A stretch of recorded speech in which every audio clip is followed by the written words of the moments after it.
എപ്പോഴെങ്കിലും നിങ്ങൾക്ക് ഇങ്ങനെയുള്ള ദിവസങ്ങൾ ഉണ്ടായിട്ടുണ്ടോ? അതായത് നിങ്ങളുടെ ഹൃദയം വളരെ ഭാരമുള്ളതായിട്ടും നിസ്കാരങ്ങൾ പെട്ടെന്ന് നിങ്ങൾ നിസ്കരിക്കുകയും ദുആ ചെയ്യുമ്പോഴൊന്നും അതിലൊന്നും ഒരു പ്രതീക്ഷയില്ലാത്ത പോലെ മേ ബി നിങ്ങൾ തന്നെ ചിന്തിച്ചു പോയിട്ടുണ്ടാവും, ഞാൻ എന്തുകൊണ്ടാണ് ഇത്രയും മാറിയത്, എൻ്റെ ഈമാൻ എന്തുകൊണ്ടാണ് ഇത്രയും ലോ ആയത്, എനിക്ക് എന്തുകൊണ്ട് അള്ളാഹുലേക്ക് അടുക്കാൻ സാധിക്കുന്നില്ല. ഒരുപാട് ആൾക്കാർ ഈ ഒരു സിറ്റുവേഷനിലൂടെ കടന്നു പോയിട്ടുണ്ടാവും.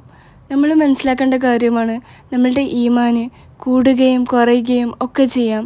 പക്ഷേ എത്ര തന്നെ നമ്മളുടെ ഈമാൻ കുറഞ്ഞാലും നമ്മൾ തിരിച്ച് അള്ളാഹുലേക്ക് മടങ്ങുക എന്നുള്ളതാണ് ഇമ്പോർട്ടൻറ്റ്.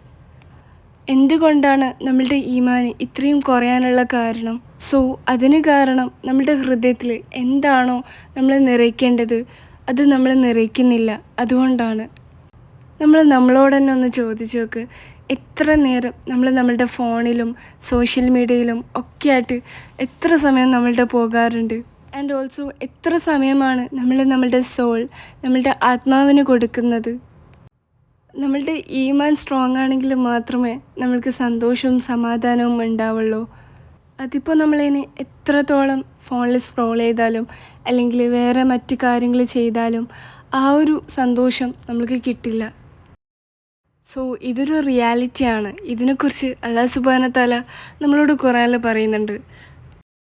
നിശ്ചയമായും അല്ലാഹുവിനെ ഓർക്കുന്നതിലാണ് ഹൃദയങ്ങൾ സമാധാനം കണ്ടെത്തുന്നത്.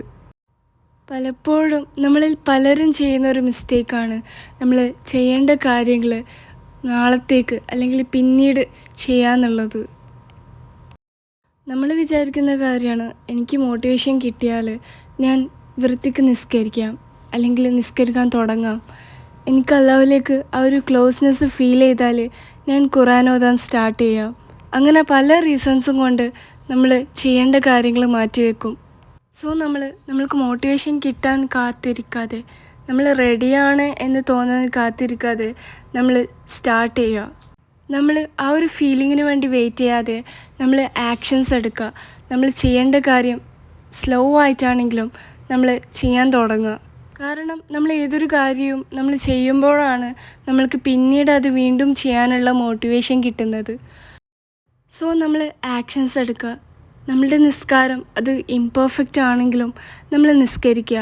നമ്മൾക്ക് നിസ്കാരത്തിൽ ഒന്നും തോന്നുന്നില്ലെങ്കിലും നമ്മൾ നിസ്കരിക്കുക. കാരണം നമ്മളിങ്ങനെ ചെയ്ത് വൺ ഡേ നമ്മൾക്ക് ആ ഒരു ഫീലിംഗ് കിട്ടും. സോ ഫസ്റ്റത്തെ ടിപ്പാണ്, നമ്മളുടെ ഹൃദയത്തെ നമ്മൾക്ക് വേണ്ട കാര്യങ്ങളെ കൊണ്ട് മാത്രം നിറയ്ക്കുക എന്നുള്ളത്. അനാവശ്യമായിട്ടുള്ള സ്ക്രോളിങ്ങും ഒക്കെ ഒഴിവാക്കിയിട്ട് നമ്മൾ നിസ്കരിക്കാനും ഖുർആനെ മനസ്സിലാക്കാനും ഖുർആൻ ഓതാനും ഒക്കെ നമ്മൾക്ക് ടൈം കണ്ടെത്താം. ഇന്നത്തെ കാലത്ത് ഹറാമൊക്കെ നോർമലൈസ്ഡ് ആണ്. അതായത് അതൊക്കെ ഇപ്പോൾ എല്ലായിടത്തും നമ്മൾക്ക് കാണാൻ സാധിക്കും അല്ലേ.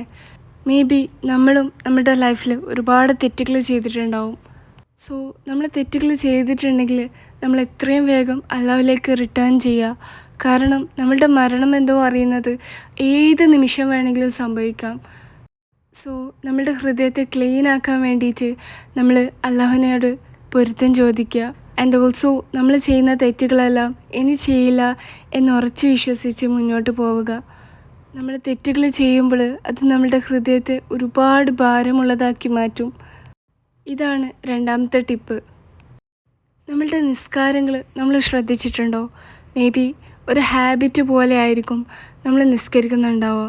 നമ്മളുടെ മനസ്സിലൊന്നും തോന്നാതെ ചെയ്ത് തീർക്കണമല്ലോ എന്നോർത്തിട്ടായിരിക്കും മേ ബി പലരും നിസ്കരിക്കുന്നുണ്ടാവുക. പക്ഷേ നമ്മളുടെ നിസ്കാരത്തെ ചെയ്തു തീർക്കാനുള്ള ഒരു ടാസ്ക്കായി കാണാതെ അത് നമ്മൾക്ക് അല്ലാഹുമായിട്ടുള്ള ഒരു കണക്ഷനാണ്, അത് അല്ലാഹുമായിട്ടുള്ള ഒരു മീറ്റിംഗാണ്. ഒരിക്കലും നമ്മൾക്ക് നിസ്കാരം ഒരു ബുദ്ധിമുട്ടായിട്ട് തോന്നരുത്. നമ്മൾ ആ ഒരു ഫീലോടുകൂടെ സീരിയസ് ആയിട്ട് നമ്മൾ നിസ്കരിക്കുക. ഞാൻ അല്ലാഹുവിൻ്റെ മുമ്പിലാണ് നിൽക്കുന്നത് എന്നുള്ള ആ ഒരു ബോധത്തോടെ നമ്മൾ നിസ്കരിക്കുക. നാലാമത്തെ ടിപ്പാണ്, നമ്മളുടെ കൂട്ടുകെട്ട് ശ്രദ്ധിക്കുക എന്നുള്ളത്. നമ്മൾക്ക് നല്ല കൂട്ടുകാരുണ്ടെങ്കിൽ നമ്മൾക്ക് ബെറ്ററായിട്ട് ഗ്രോ ചെയ്യാൻ പറ്റും. അല്ലാഹുവിനെ ഓർമ്മിപ്പിക്കുന്ന തരത്തിലുള്ള ഫ്രണ്ട്സിനെ നമ്മൾ ചൂസ് ചെയ്യുക. സോ ഇതൊക്കെയാണ് ഈ ഒരു വീഡിയോയിൽ പറയാനുള്ളത്. ഓരോ ദിവസവും നമുക്ക് ഓരോ ചാൻസാണ്, അല്ലാഹുവിലേക്ക് തിരിച്ചു പോകാനുള്ള ഒരു ചാൻസാണ്. ഇനിയെങ്കിലും നമ്മൾ മാറാൻ തുടങ്ങുക. നിങ്ങളുടെ ഈമാൻ കുറഞ്ഞു പോയിട്ടാണുള്ളതെങ്കിൽ ഓരോ സ്റ്റെപ്പായിട്ട് നമ്മൾ പതിയെ അല്ലാഹുവിലേക്ക് തിരിച്ചു വരിക. ഈ ഒരു വീഡിയോ നിങ്ങൾക്ക് യൂസ്ഫുൾ ആയിട്ടുണ്ടാവും എന്ന് വിചാരിക്കുന്നു. ഇൻഷാ അല്ലാ നെക്സ്റ്റ് വീഡിയോയിൽ കാണാം. വീഡിയോ ഇഷ്ടപ്പെട്ടാൽ തീർച്ചയായിട്ടും ലൈക്ക് ചെയ്യുക, മറ്റുള്ളവർക്കും കൂടെ ഷെയർ ചെയ്യുക. അസ്സലാമു അലൈക്കും.